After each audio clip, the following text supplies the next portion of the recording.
Hello, everybody, and welcome to the very first episode of the Beneath the Red Star podcast, a Russian history podcast for normal people. I am your host, Kyle, and hopefully I will be your host for a little bit, because hopefully you guys like this thing, and I can make plenty of these until I bore you all to tears. But enough of the intros, let's get into what this podcast is about. So, like I said, this is a Russian history podcast for normal people. And what I like to think of that as is this is a podcast for people who are kind of into history or kind of want to get into history or just kind of don't really know a lot about history but want to know more and don't want to read a bunch of kind of boring books because as somebody who has background in history, as somebody who has a number of degrees in history and has spent quite a bit of time reading these kinds of books, let me tell you, plenty of them can be dull, and they can be rather dense as well. So hopefully you find this a little bit more interesting and a little bit more engaging than, I don't know, whatever kind of books you had to read in, say, high school or college. So now that I've gotten that out of the way, let's go ahead and discuss today's topic. So, where do you start a Russian history podcast? I think a good place to start is with the start of Russia. But the problem with the start of Russia is there's a number of different dates because the Russia that we know today, the Russian Federation, as of 1991, has gone through a number of iterations. Before this, it was the Soviet Union. Before that, it was the Russian Empire. And it was the Russian Empire for a pretty good long while, but before that, there were a number of iterations, which I will hopefully be able to kind of get through at different times. I think that there'd be a little much to jump into right now, but let's go ahead and start in the year 1530. So in 1530, a very special person in Russian history is born, and that would be Ivan IV, or as we know him here, Ivan the Terrible. And so what Ivan's role is, or as his name is actually pronounced in Russian, Ivan. So what Ivan's role is here is he is the very first Tsar of Russia. So before he takes power in 1547, Russia is more or less a loose confederation of princes that are under the control of the Grand Prince, who at this time lives in Moscow. This is a very really simplified version of how the then Russian state's government works. But really, all you need to know is when Ivan comes into this world, his father is what is called the Grand Prince of Moscow. And basically what that means is he is the prince who happens to be at Moscow, which is the center of control for the princedom of Moscow, or also known as the princedom of Muscovy. And so then there are other little princes that control other territories within that. But Ivan's a little bit different. Ivan is going to become the first Tsar, and you've probably heard of the Tsar. The Tsar is basically an emperor, the king of kings, if you will. And there's a reason that I use that term, because while you might be thinking, hey, Jesus is the king of kings, well, that's really what Tsar means. And even in the Russian Bible, they use the term Tsar to define Jesus. On the corporeal plane, Tsar basically means like emperor, because at this point in 1530, there have only been two Tsars here on the planet. And the first one is going to be the Mongol Khan, the ruler of the Mongol Empire, which controlled Russia for a very serious amount of time. And then also there's going to be the Emperor of the Byzantine Empire. And to really kind of cement that, particularly the Byzantine, emperors are so important in the view of kind of leadership.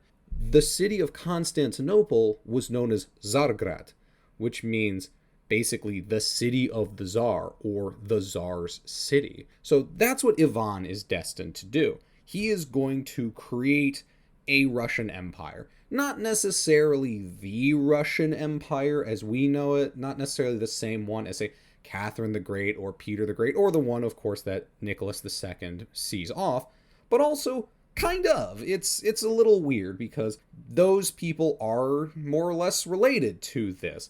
So I like to kind of think of them as about the same, but I think there's a pretty good argument to say, no, they're really not. But for all intents and purposes, this is the beginning of the Russian Empire. So now that I've made things a little nice and muddied, let's go ahead and start our story of Ivan. So like I said, Ivan was born in the year 1530 on August 25th, to Yelena Glinskaya and Vasily III, who were the Grand Prince and Princess of the Princedom of Muscovy. So that means that good old Ivan is going to be the Grand Prince one day, and I guess lucky for him, unlucky for everyone else, that day is pretty soon, because in 1533, his good old dad dies, which means Ivan is going to be the prince at a ripe 3 years old, which I don't know about you, sounds like a wonderful time for somebody to have, I don't know, the power of the state behind them. But at the very least, he is going to have his mom there to, I don't know,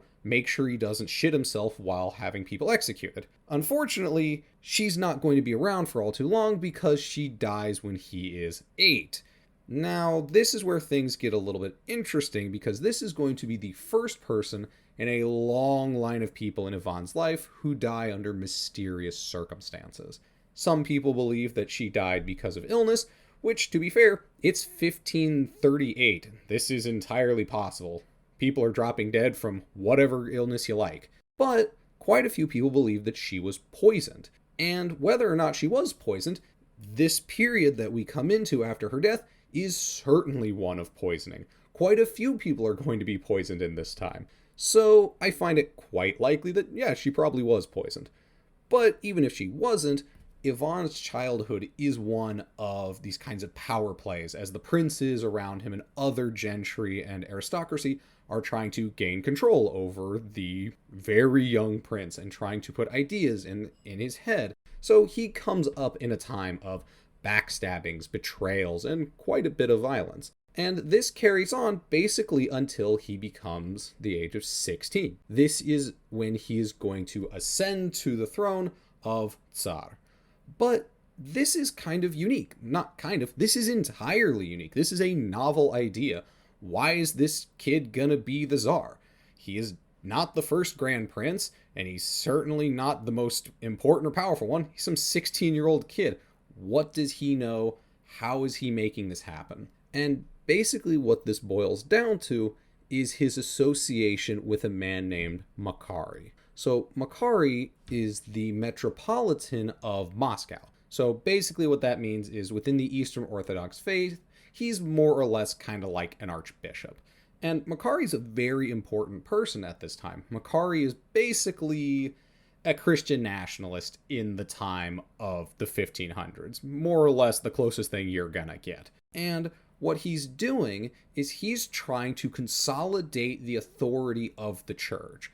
Because at the time, everything is very decentralized. You have the Grand Prince who has all these little princes that he's in charge of, but these little princes don't really do what the Grand Prince says unless the Grand Prince is, right there. There's really no administration.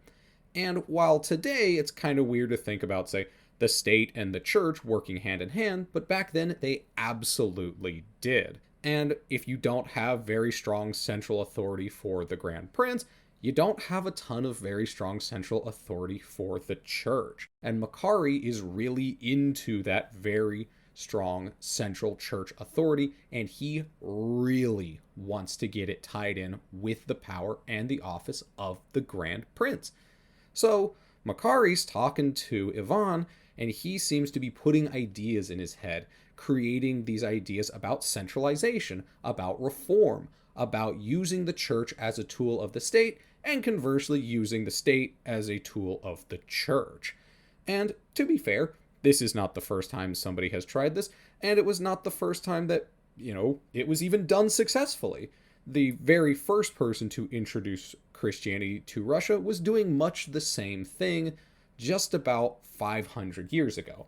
But that is a different story, which I will get to later. At this point, Makary's putting ideas in the head of Ivan, or so it seems. It's not exactly easy to tell. This is quite a while ago, and a lot of these records have been destroyed, mostly because Moscow burns to the ground a whole bunch at this time, but I digress. So Makary and Ivan are kind of in the same space here. They really like the idea of bringing these two centers of power, of the church and the state, together into one. And, well, who better to do this than an emperor, than a czar? And this isn't just an idea of centralizing power within a single individual, or even just a single individual and the church. Ivan has ideas about centralizing the authority in a proper government with bureaus and departments, a real proper bureaucracy that would seem pretty familiar to anyone who's familiar with a modern state's bureaucracy. But we're not there quite yet. Ivan can't make any of this stuff happen because he's not Tsar. Not yet. What he needs is threefold. One, he needs a proper coronation. When I say proper, I mean expensive. You want gold on your gold. You want platinum on your gold, and you want diamonds on your platinum. That's what we're talking. What we are really going after here is the kind of luxury that you can only find in one place, Constantinople. And like I said, what is Constantinople? It's the city of the Tsar. Also, it's the city that's the center of the Eastern Orthodox Church. So, pretty good place to emulate. Creates quite a bit of legitimacy. The other thing you need is a wife. It's the 1540s, and yeah, if you're not married, then you're not pumping out kids. It's gross, it's weird, but it's how things work back then. And then the third thing is you need an heir. Fortunately, that ties into that second one pretty well.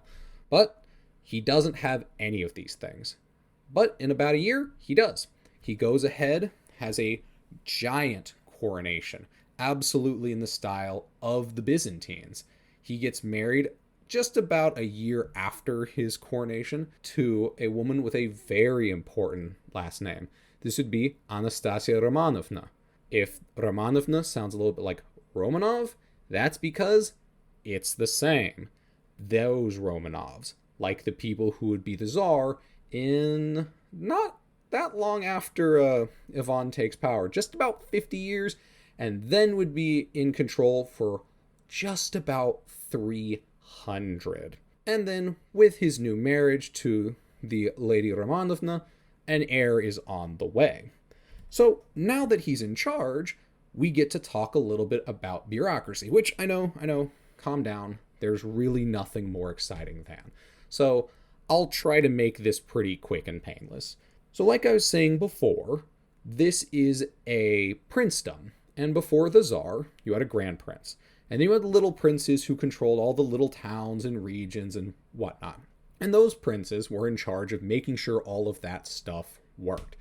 Their job was to keep their shit in a row. The problem is, while they, generally did that, they didn't really answer to the Grand Prince, not directly necessarily. The only time that they were directly in the control of the Grand Prince is in a time of crisis. Let's say the Poles are invading or something. Well, then, great. Everyone can gather around the banner of the Grand Prince and we're gonna go fight some Poles or what have you.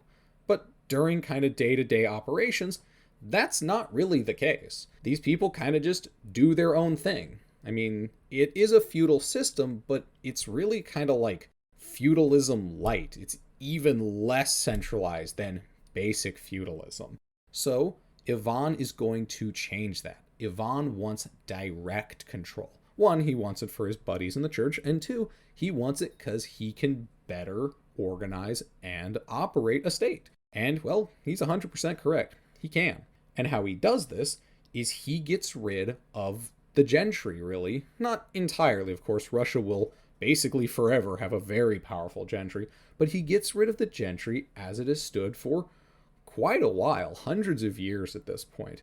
Instead of having princes and their boyars being basically local gentry, local aristocrats who are helping these people run their areas, he wants to bring in elected bureaucrats.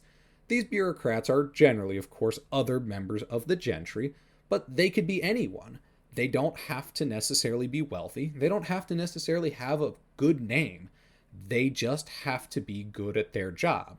Or, well, they at least have to pretend to be good enough at their job that the people around them will elect them. Now, these people are entitled to lands, they're entitled to pay, they're entitled to all the kinds of fancy things that the old aristocracy were entitled to. And what's great about this is they know exactly where they got this money and this power from. They all got it from Ivan. So they're going to be loyal to him. So Ivan kind of kills two birds with one stone.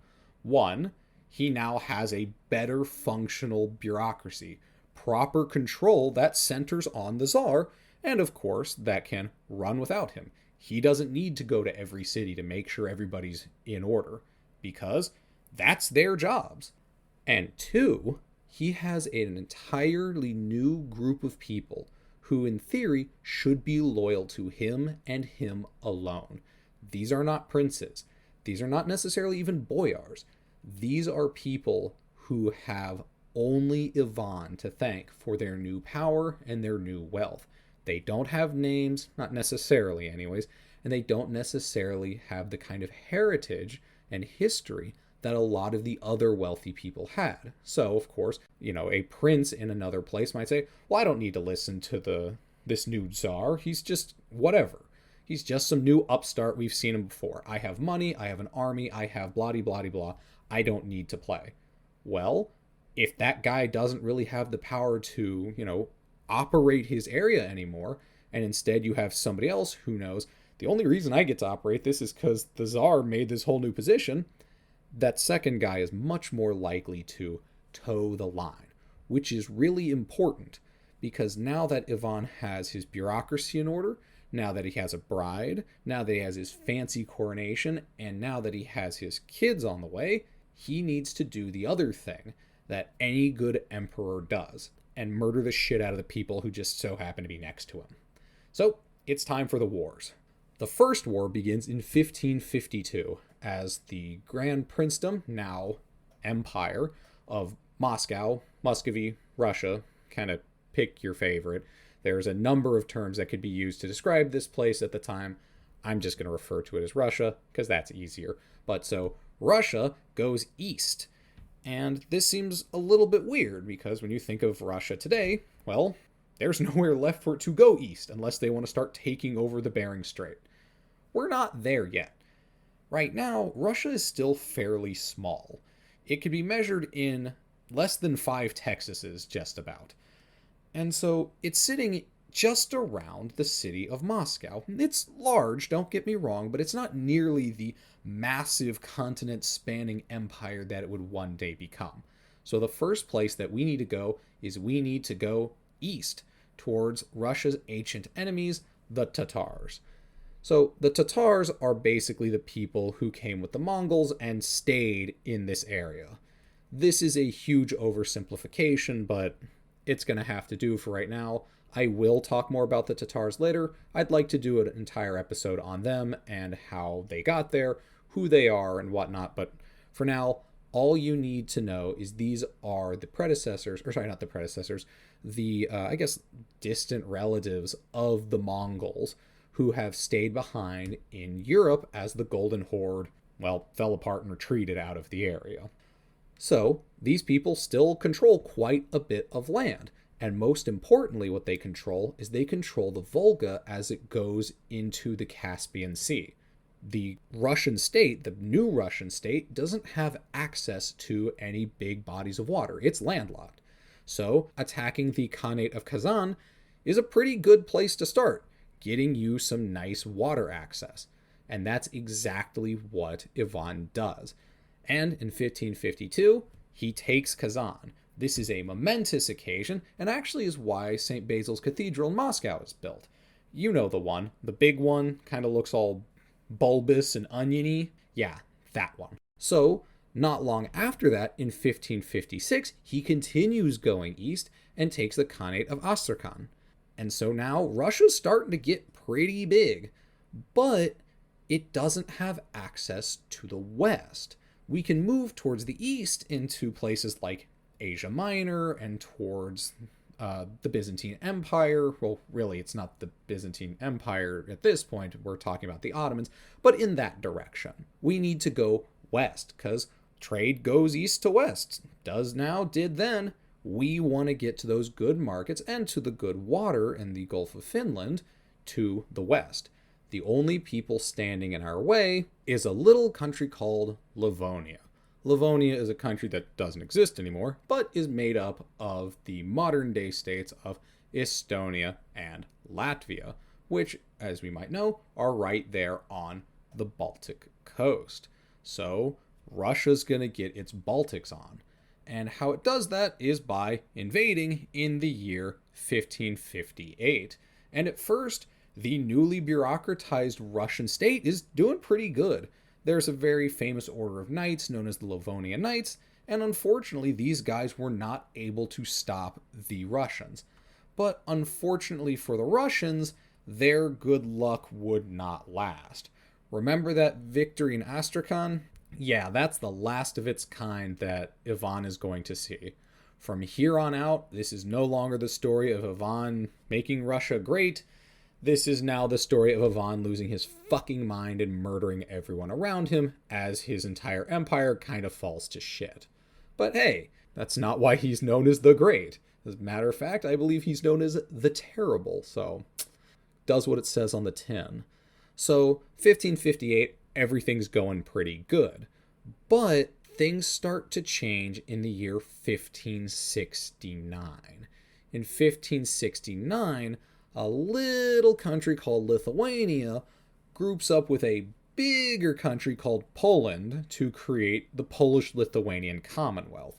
And together, after they do their little fusion you have a pretty serious power on your hands. This is a very wealthy, very militarily powerful country. And it's not just them who get involved. It's also Sweden. Both Sweden and Lithuania were allied to Livonia. Sweden has actually been a part of this conflict from the very beginning, but mostly they've just been supplying arms and money. They haven't really been fighting. But once the Polish-Lithuanian Commonwealth gets involved, it's open season. The Polish-Lithuanian Commonwealth is attacking Russia directly over the steppes of Europe, and the Livonians and the Swedes are attacking through Livonia. Things are getting really bad. And Ivan is starting to fucking lose it. And this starts not actually in 1569. This starts in 1560 when Ivan's first wife dies.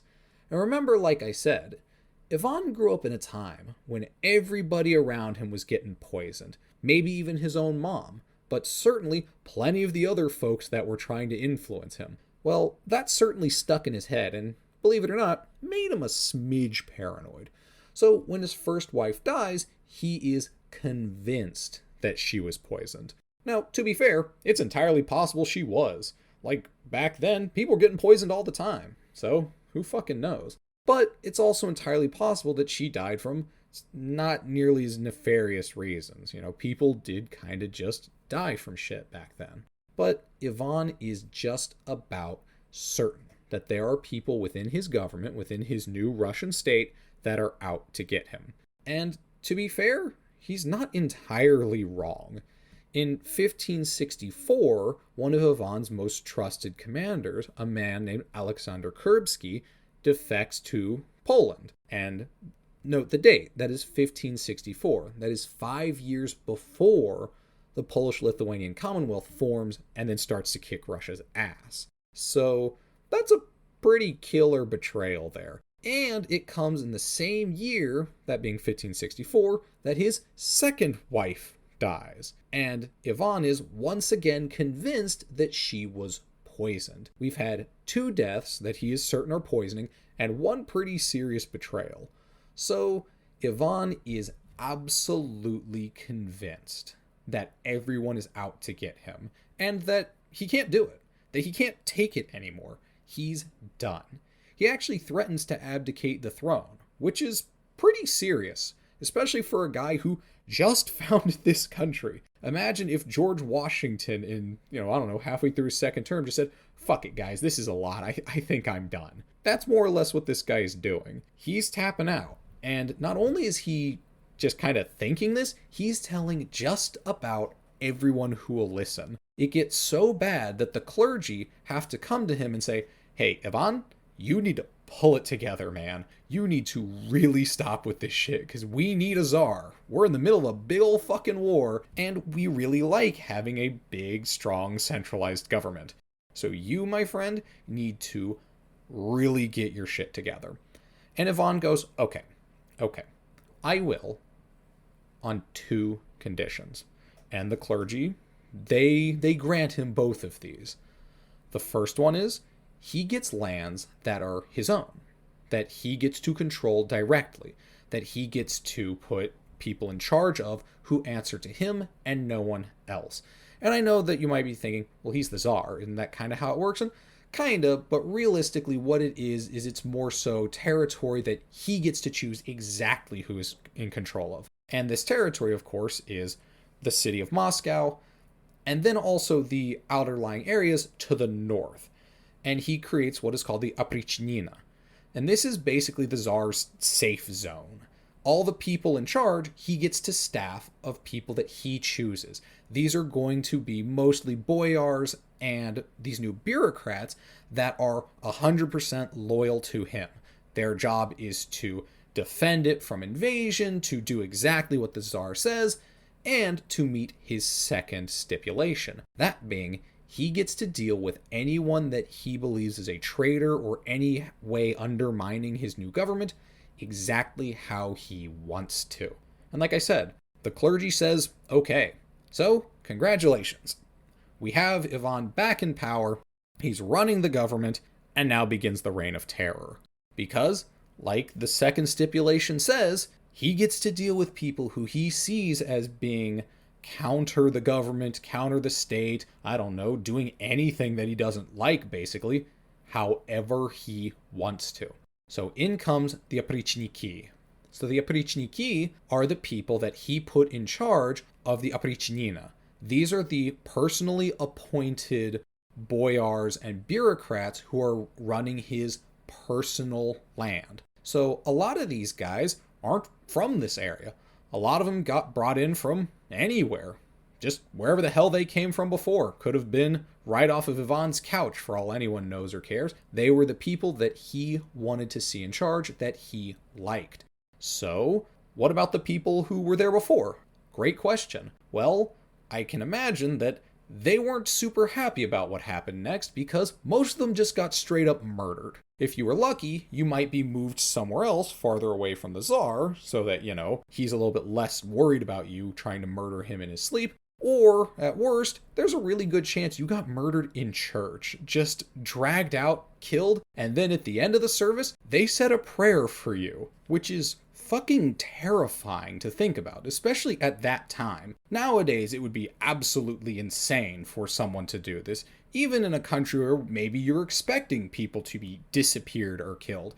Churches are generally kind of a safe zone, but especially in the 1500s, this is fucking nuts. And to make it even crazier, just remember, this is a guy who's really kind of running things on the idea that, oh yeah, the church is really important. I really, really care about the church.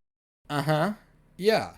I mean, I'm not going to argue with you. I like keeping all my organs where they are. But other than people being murdered in church, quite a few other people are disappeared as well. But what's so interesting about this is Ivan's not exactly directly involved in this. Of course, he names names and he tells, the Oprichniki who to get rid of, but a lot of this is the Oprichniki kind of operating independently. They're more or less doing this on their own. And that's not to absolve Ivan of what's going on. Of course, this is happening under his roof. He set up this system to do this. But it is particularly interesting that he's not exactly involved in the system. He kind of just wound it up and let it go. But there is one example where Ivan is very directly involved. And it also kind of shows his paranoia and his concern and maybe a little bit of why it is that he's doing all of this. And this would happen to be the 1570 sack of the city of Novgorod. So why Novgorod? Well, much like Moscow, Novgorod has been a capital city for the prior Russian states, a place called Rus. So in Rus, Novgorod, Kiev, and Moscow, among other places at other times, were generally the capitals. And Novgorod, unlike Moscow, has even been its own independent republic at one point. So it has a very long history of independence, of rule. It's a very important place in the history of the Russian state and the predecessor to the Russian state, or predecessors. And so it is a place where people are kind of very steeped in tradition and aren't exactly interested necessarily in this new way of government. Ivan personally led the sack of the city to, let's just say, change their mind. And well, change their mind he did. I mean, I guess he murdered just about all of them and burnt the city to the ground. So, I mean, I imagine those people after that were pretty on board with whatever the hell he had in mind. And I think that this is an important moment, one, because it's a very well documented one that we can kind of point to and say, this is the kind of violence the Oprichniki and Ivan carried out, but also because I think it really shows you why Ivan is doing this. He's more or less spiraling into this paranoia, and he's seeing people everywhere that are out to get him, that want to undermine his authority, that are trying to lose the war or whatever. And somewhere like Novgorod, which is a very independent place that is not necessarily going to just go with Moscow because some dude put a bigger crown on his head, well, it really shows kind of the state that he's in. This is a prime target, and he himself is gonna go take it out. Unfortunately for Ivan, and for really the rest of Russia as well, because, while this is certainly not great for Ivan, they're all stuck with him still, so nobody's winning. Unfortunately for everyone, I guess, really, this doesn't really do anything. The war's still going terribly, and the Oprichniki not only are murdering people left and right, they suck at their jobs. Because remember, a big part of their original job is to govern this territory and defend it. Which, they're not fucking doing. Because in 1571, the Tatars burned Moscow to the ground. Yep, those good old Tatars. Because they're not gone. And just because there's a war in the West doesn't mean you get to forget about them. Which apparently the Oprichniki did. So, later that year, the Oprichniki are disbanded and are taken to task over all of the horrible things they've done, and punishments are meted out. No, of course not. God, what? No. They did everything Ivan wanted. These guys are probably sent home with a fucking prince's ransom. But they are sent home, and they are folded back into the main military because it's only 1571. This war that started in 1558 will not end until 1582. That's right. From when the Tatars burned down Moscow to the end, there is still 11 more years of this shit. This is an insane war. And not only is it an insane war, it is absolutely destructive, almost entirely. The Russian state is really getting hammered. In the end, they end up having to give up, pretty sizable tracts of land near Finland, and it just about ruins the Russian monarchy. Well, when I say just about, it more or less does, because Ivan flies into fits of rage now, completely uncontrollable. Or at least that's how the story goes. I will give Ivan a little bit of, I don't want to say credit or even necessarily understanding, because by all accounts, the guy was pretty awful. But we don't exactly know 100% what's going on. A lot of the records from the time are spotty or non-existent, and a lot of things are kind of being inferred or kind of having best guesses made because, well, remember, Moscow burns down in 1571, and that is not the first, nor the last, nor the 5th or 10th time that's gonna happen. So a lot of the stuff that was written down at the time didn't make it to now. But as far as we can tell, Ivan has taken his kind of anger and violence that has normally been directed out in the world and is now just directing it at everyone, including, but not limited to, his eldest son, whose name is also Ivan. And this would take its toll in the year 1581, just 1 year before the war would end. And what would happen is Ivan, in a fit of rage, would strike his son over the head with his cane, killing him. Now, remember when we started all this, Ivan didn't have an heir. And well, now he doesn't again. He just killed his eldest son and heir. So, when Ivan dies 3 years later in 1584, things start to get really, really weird. And we can't really go into all of that right now because this ultimately culminates in a time of civil strife in 1598 called the Time of Troubles, which ultimately results in the Romanov dynasty. Remember Anastasia Romanovna from before? Yeah, that is her family. But so that's where this all ends up, and that's definitely outside of the scope of this episode. But by the very end, Ivan is tearing down very much so everything that he built. And again, it's not entirely sure what all he did or didn't do. This is why I say the sacking of Novgorod is very important, because we can point to that and say, yeah, he did that personally. But we don't really know necessarily what all he did do, why he did everything, but it seems pretty clear that the stress of the war took its toll both on Ivan the person and on the empire that he built, and only here in its infancy for an empire that would last till 1917. This just about does the whole place in. And like I said, we'll get to the Time of Troubles later, but I really just want to stress how bleak things are looking here on basically day one of the Russian Empire, and how Ivan, the very man who put it all together, just about undid it himself. And I think that that's very indicative of not just Ivan himself, like as an individual, but of the role that he played in all this. He would be the archetype of the Tsar. Not because every Tsar from here on out is going to, behave like him and do what he does, but he is a paranoid, irrational, violent person who uses the force of arms both domestically and abroad to root out traitors, both real and imagined, to inflict a kind of violence and tyranny upon the Russian people that would be so indicative of the office of the Tsar. I'm not saying necessarily that everyone's looking back at him and the precedent that he set, but I do think that as far as, who is kind of the most Tsar, Ivan's up there, man. He really kind of sets the tone for what Russia is in for. But he also is the guy who made it what it is, so I guess at the very least, kind of fitting, I guess, unfortunately for the people of Russia. But that's really all I've got for you today. That was the story of Ivan IV. I hope you enjoyed. I hope that you found it interesting. I hope you didn't find it boring. If you did, or if you'd like to see, hear, whatever, experience something else, please let me know. Please leave me a comment on whatever platform it is you're listening to.